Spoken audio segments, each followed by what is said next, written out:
Mereka salah arti, salah pikir, salah memahami hadis Nabi Muhammad SAW. Dan mereka sangat bertolak belakang dengan apa yang diucapkan oleh Al-Imam Asy-Syafi'i. Beliau menjelaskan bahwa pembagian bid'ah itu ada kalanya bid'ah hasanah dan juga bid'ah dhalalah. Al-muhdatsatu darbani ma uhdisa yukhalifu kitaban aw sunnatan aw ijma'an wa huwa bid'ah dhalalah. Wa ma uhdisa fil khairi la yukhalifu syai'an min dzalik wa huwa muhdatsatun ghairu matmumah. Jelas Imam Asy-Syafi'i beliau menjelaskan bid'ah itu terbagi menjadi dua.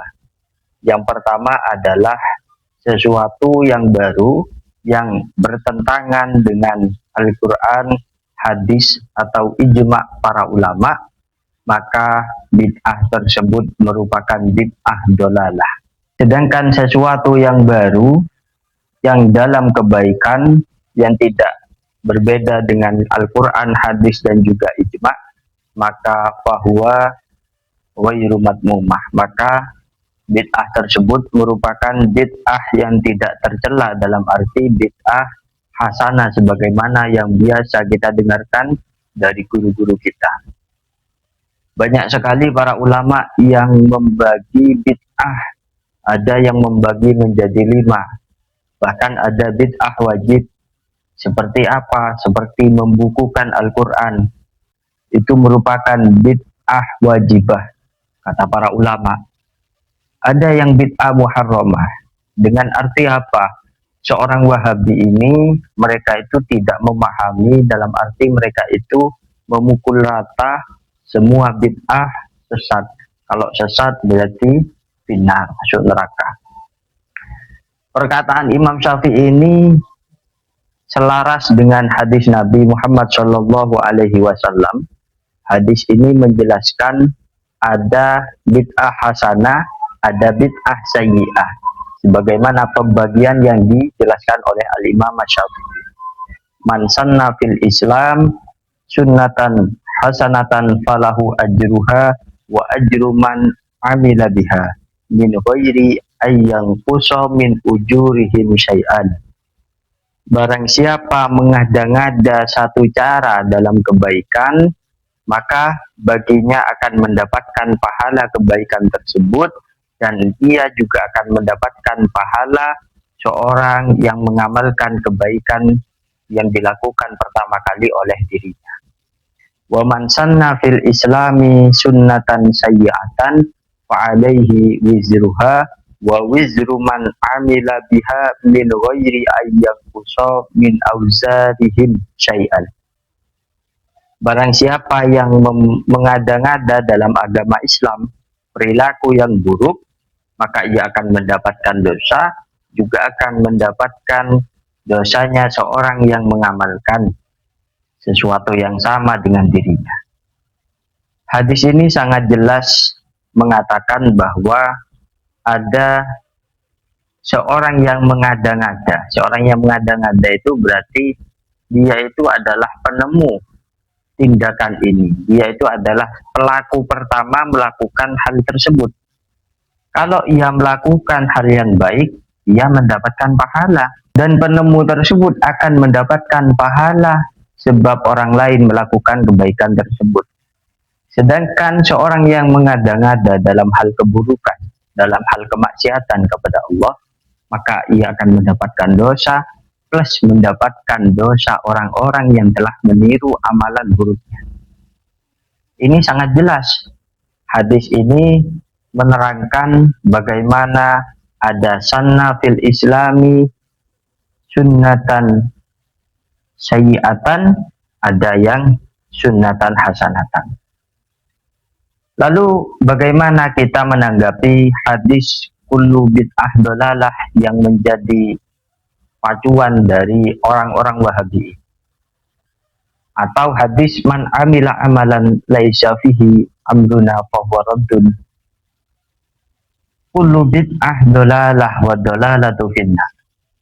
Kita membahas hadis tersebut, kata para ulama di dalam kitab dijelaskan bahwa faqauluhu sallallahu alaihi wasallam kullu bid'ah dolalah itu merupakan amun maksusun, merupakan hadis umum tapi tertaksis. Dalam arti apa? Tidak semua bid'ah itu dolalah. Tidak semua perilaku yang baru yang tidak diajarkan Nabi itu sesat. Ini kata para ulama.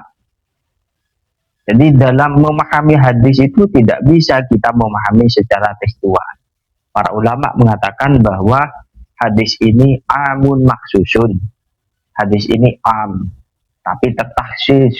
Dalam arti apa? Tidak semua bid'ah itu sesat. Ada bid'ah baik, ada bid'ah yang sesat sebagaimana yang dijelaskan Al-Imam Asy-Syafi'i. Oleh karena itu, mari kita bahas hadis kullu bid'ah dolalah. Mengenai hadis tersebut dalam ilmu balaghah itu ada istilah hadfus sifah alal mausuf. Ada istilah membuang sifat terhadap apa yang disifati. Kita pahami bahwa bid'ah itu merupakan kata benda. Bid'ah itu pasti memiliki sifat. Seperti pintu. Pintu itu merupakan kata benda, pasti ada sifatnya. Ada pintu berwarna hitam, ada pintu berwarna putih. Demikian pula bid'ah. Bid'ah itu ada yang bagus, ada yang jelek, ada yang hasanah, ada yang sayyi'ah. Karena di dalam ilmu balaghah itu dijelaskan hadfus sifah alal mausuf. Sehingga penafsiran kullu bid'atin hasanatin dolalatun, misalkan kita tafsirkan bid'atin hasanatin dolalatun wa kullu dolalatin finnar. Kalau kita tampilkan sifatnya, mausufnya apa? Mausufnya itu bid'ah. Bid'ah itu kata benda pasti ada mausuf. Sehingga kalau kita kira-kirakan kullu bid'atin hasanatin dolalatun wa dolalatu finnar. Setiap bid'ah hasanah itu sesat kalau kita tampilkan sifatnya. Ini jelas tidak sesuai. Tidak ada setiap bid'ah hasanah itu sesat. Ini kan sangat paradok, tidak nyambung. Kok ada bid'ah hasanah, mengada-ngada sesuatu yang baik itu dihukumi sesat. Ini tidak nyambung. Oleh karena itu para ulama mentakdirkan atau mengira-ngirakan sifat yang dibuang itu adalah sayyi'ah. Sehingga pengira-ngiraan dari hadis kullu bid'atin dolalah itu adalah kullu bid'atin sayyi'atin dolalatun. Setiap bid'ah yang buruk adalah sesat. Mengapa harus kita maknai demikian? Karena yang cocok dengan kesesatan ini adalah hal-hal yang buruk. Tidak mungkin hal-hal baik kemudian kita hukumi sesat, tidak bisa. Ini tidak sesuai, tidak masuk akal. Yang masuk akal kata para ulama pengira-ngiraannya adalah kullu bid'ah sayyi'ah dolalah. Sehingga ini hadis ini tidak bisa kita pukul rata sebagaimana pemahaman orang Wahabi tersebut. Bahkan para sahabat ini salah satunya adalah Sayyidina Umar bin Khattab. Beliau ketika di bulan Ramadan melihat para sahabat ini berpencar ketika sholat tarawih. Akhirnya sahabat Umar ini memiliki inisiatif bagaimana kalau imamnya ini cuma satu orang saja. Akhirnya sahabat Umar kan memerintahkan sahabat Ka'ab bin Malik. Memerintahkan Ka'ab bin Malik untuk mengimami sholat tarawih. Keesokan harinya sahabat Umar mengatakan hadihi ni'matul bid'ah hadihi. Bid'ah paling nikmat adalah ini. Maksudnya adalah tarawih berjamaah dengan satu imam. Karena sebelum dilakukan teknis demikian di zaman para sahabat itu, sahabat kalau tarawih itu sendiri-sendiri, sehingga kelihatannya itu kurang rapi. Oleh Sayyidina Umar, dikumpulkanlah mereka menjadi satu imam. Akhirnya beliau mengatakan ni'matul bid'ah hadhihi. Ini menunjukkan bahwa tidak semua bid'ah itu adalah sesat. Wallahu a'lam bishawab. Assalamualaikum warahmatullahi wabarakatuh.